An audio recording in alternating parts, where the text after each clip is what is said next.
Alhamdulillah wassalatu wassalamu ala sayyidina Rasulillah sayyidina Muhammad ibn Abdullah wa ala alihi wa sahbihi wa man walah. Subhanaka la ilma lana illa ma 'allamtana innaka antal alimul hakim. Rabbi shrah li sadri wa yassir li amri wa hlul 'uqdatam min lisani yafqahu qawli bi jahin nabi wa sahbi wal ali. Dusurukum ya ahlad darah, dusurukum ya ahlan nubah, dusurukum ya ahlal halli wal aqd, amma ba'd.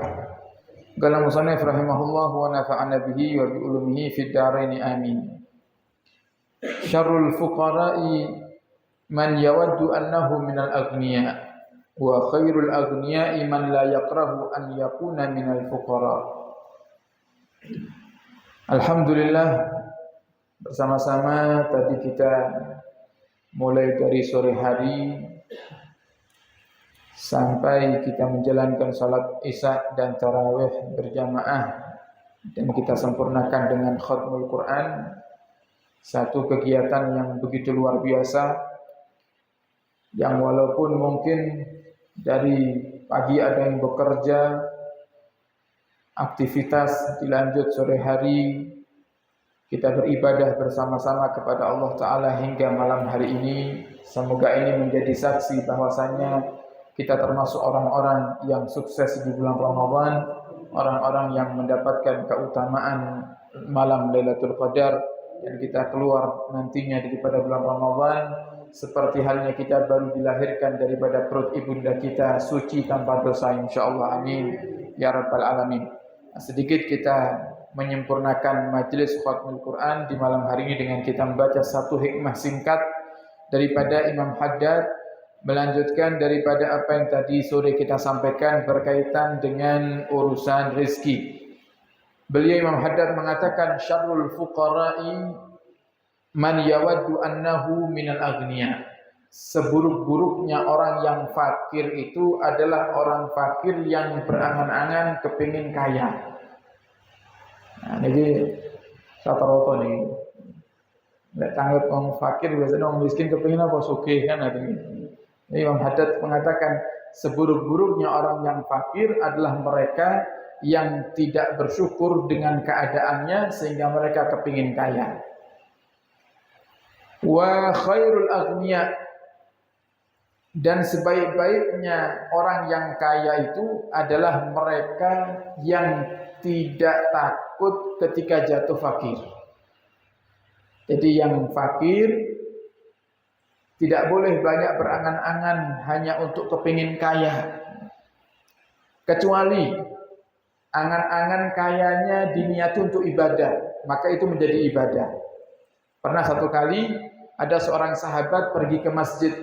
Di tengah-tengah perjalanan di gurun yang penuh dengan pasir dan kerikil, sahabat itu berhenti. Kemudian sahabat ini berangan-angan, mengatakan, "Ya Allah, seandainya kerikil-kerikil dan butiran-butiran pasir di padang pasir ini Engkau jadikan emas untukku ya Allah, maka seluruh kaum fuqara dan masakin akan saya jamin kehidupannya." Nah, ini kan angan-angan.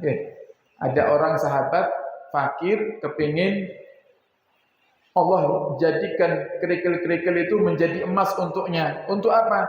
Untuk mencukupi orang-orang yang fakir.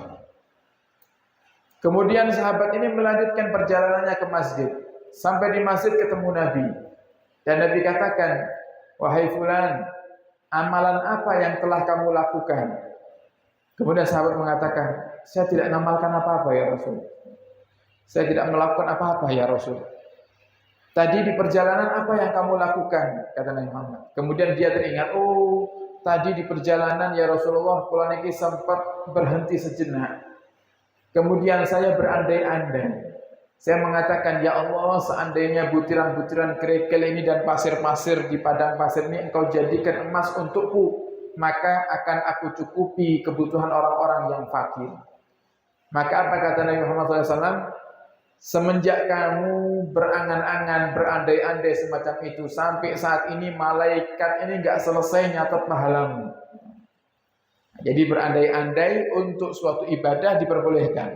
Tapi yang enggak boleh niku Bapak Ibu, kita cuma berandai-andai gini, ya Allah, andai saya sugih. Nah, itu enggak boleh. Enten jenengan mecal motoran ngoten nggih, lewat mobil sing apik ngoten nggih. Mobil misalnya Lamborghini lewat ngalip jenengan. Nah, kemudian kalau panjenengan matur, Anda itu mobil saya. Kalau cuma gitu aja nggak boleh orang hadirin. Itu namanya tulul amal. Itu namanya orang yang suka berandai-andai.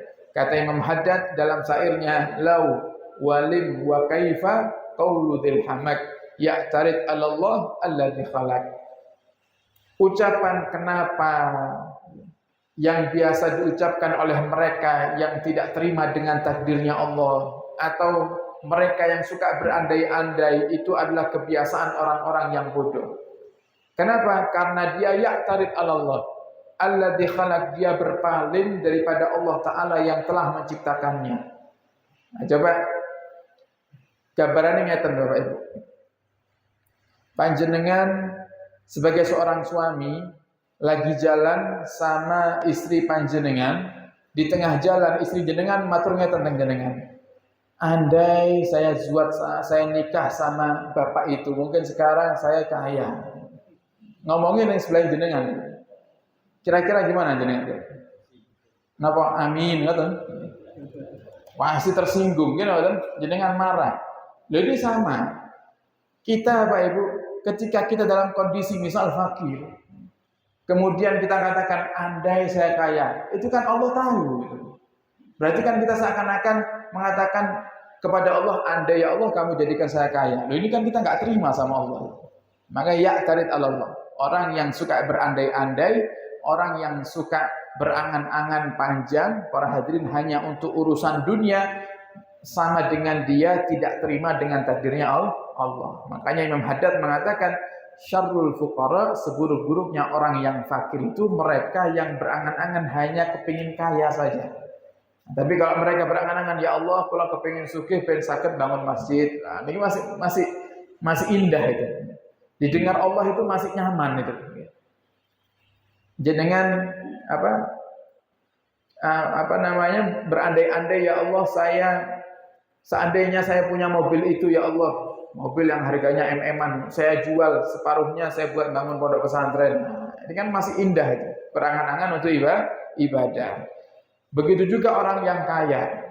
Orang yang kaya yang baik itu mereka Bapak Ibu yang tidak meletakkan kekayaannya di hati. Nah, sehingga antara kaya atau enggak kaya bagi dia sama. Itu orang yang hebat. Orang yang hebat. Makanya dulu ada kakak beradik. Yang satu ahli ibadah. Dan kaya raya. Yang satu miskin. Kalau mau makan, saking miskinnya dia harus pergi ke sungai mancing dulu. Tapi para hadirin, perbedaannya di mata Allah, Allah lebih cinta kepada yang fakir yang dia mancing di sungai. Kenapa? Karena si fakir, adik yang fakir ini, Bapak Ibu, ketika dia pergi ke sungai, dia mancing, dia itu pasrah sama Allah. Dikasih ikan, enggak dikasih ikan, terserah Allah. Tapi yang kakak, walaupun ahli ibadah, sugih, para hadirin, tapi dia takut kalau sampai hartanya ini habis. Sehingga dia enggan berbagi kepada saudaranya. Makanya orang ahli ibadah, Bapak Ibu, tapi pelit. Orang ahli ibadah kok pelit, jauh dari Allah Ta'ala. Jadi Allah tuh nggak suka orang yang pelit, nggak suka. Walaupun ahli ibadah. Sampai Nabi Muhammad mengatakan, al-bakhil ba'idun minallah. Orang yang pelit itu jauh dari Allah. Ba'idun minan nas, jauh dari manusia. Ba'idun minal jannati, jauh dari surga. Jadi mboten enten ceritane wong pelit mlebu swarga, mboten enten. Jadi walaupun ahli ibadah orang hati. Nah, ini Allah Nabi Muhammad yang mengatakan orang yang pelit itu ba'idun minallah, jauh dari Allah. Ba'idun minan nas, jauh dari manusia. Coba, siapa di antara kita yang senang bersahabat sama orang pelit? Ada yang senang bersahabat sama orang yang pelit?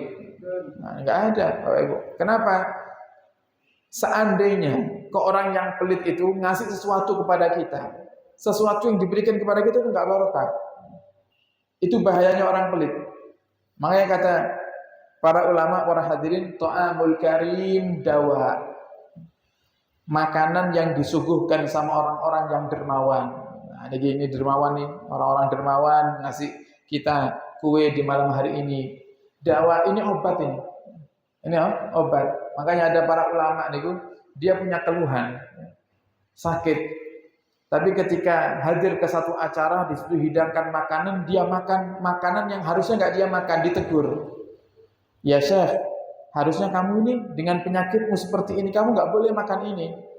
Nah, dia jawab, ta'amul karim dawa. Ini yang ngasih makanan di majelis ini orang dermawan ini. Orang dermawan. Makanan yang disuguhkan oleh orang yang dermawan itu obat.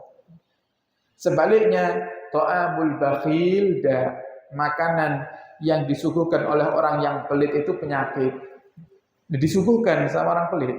Tapi kan orang pelit itu nak nyuguhnya kan kita terpaksa. Terpaksa. Sampai Imam Ghazali ini cerita di dalam kitab Ihya-nya. Ya. Ada dua orang saling bersahabat sudah lama berpisah. Suatu hari anggaplah namanya si A dan si B. Si B kangen sama si A. Si A ini pelit. Si A ini orangnya pelit, tapi sahabatan nih. Si B kangen. Akhirnya si B itu cari tahu alamat tempat tinggalnya si A dan akhirnya ketemu. Begitu kelihatan rumahnya si A dari jauh, para hadirin, si B senang. Itu dia rumahnya. Dan si A melihat, itu kayak kenal itu yang mau datang ke sini itu. Kataannya koncoku ini. Itu kelihatannya sahabat saya ini. Gitu. Pas saat itu si A itu di meja ruang tamunya ada buah tin. Ada buah tin. Kelihatan temennya datang, Bapak Ibu, buah tinnya itu disengit nih. Disembunyikan, dikantongi. Konco teko. Ini daripada habis buah tin saya dikantongi. Sampai kantongnya akhirnya melembung. Si B datang. Nah, si B ini punya keahlian, para hadirin, suaranya enak, kalau baca Quran indah, berbincang panjang lebar. Kemudian si A bilang, dulu kamu sering bacakan Al-Quran untuk saya, sampai saya tuh rindu dengan suaramu. Boleh nggak saya minta request kamu baca Al-Quran beberapa ayat? Kata si A yang pelit ini. Kata si B, boleh.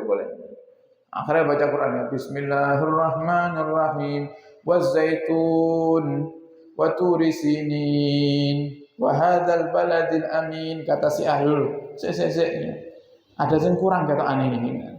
Ada yang kurang, kok langsung wa zaitun, harusnya kan watini wazaitun. Watinnya mana gitu. Watinya mana? Kata si B, watinya di kantongmu. Watinya di kantongmu. Ada, keluarkan dulu baru nanti ada watini wazaitun. Saking pelitnya kumpul orang pelit itu enggak enak, tersiksa. Kumpul orang pelit itu tersiksa. Makanya kata Nabi, ba'idun minan nas. Orang pelit itu dijauhi manusia. Ba'idun minal jannah, jauh daripada surga. Sedangkan sebaliknya, orang yang dermawan, gharibun minallah, dekat dengan Allah. Nabi Ibrahim satu kali, Bapak Ibu, ketika selesai merenovasi Ka'bah, beliau sholat 4.000 rakaat di setiap sudut Ka'bah. Jadi 1.000 rakaat setiap sudut Ka'bah. Jadi total 4.000. Setelah itu Allah Subhanahu wa taala mengatakan, "Ya Ibrahim, sungguh indah apa yang telah kamu lakukan wahai Ibrahim. Tapi ada yang lebih indah daripada salat 4.000 rakaat." Apa ya Allah yang lebih indah daripada salat 4.000 rakaat? Memberikan sesuap makanan kepada orang yang lapar. Coba lihat. Ngasih makan satu orang aja. Kita bisa mendapatkan pahala yang lebih besar daripada sholat 4.000 rakaat. Yang jadi pertanyaan, kapan kita sholat 4.000 rakaat? Ini namanya, nah itu sholat tarawih, pernah nyambung khatmul Quran ya sambat, ini namanya, wah acaranya ya gitu. Ini 4.000 rakaat. Seandainya tarawih 4.000 rakaat, kira-kira jenengan juga betul. Nah, pasti patus mushola sing liyane, gitu kan? Nah ini para hadirin, ngasih makan satu orang itu pahalanya bisa mengalahkan 4.000 rakaat. Nah, jadi orang yang dermawan itu dekat dengan Allah.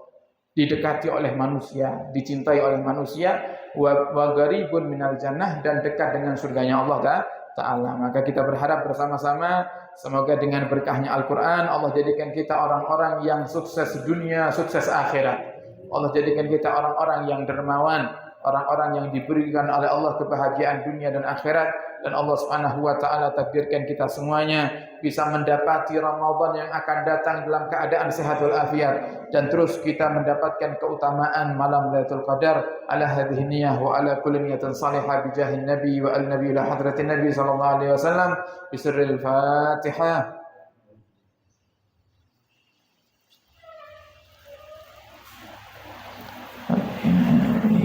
Alhamdulillahirrahmanirrahim. Sekian dari kami, kurang lebihnya mohon maaf dan mohon doa selalu. Wabillahi taufiq wal hidayah. Assalamualaikum warahmatullahi wabarakatuh.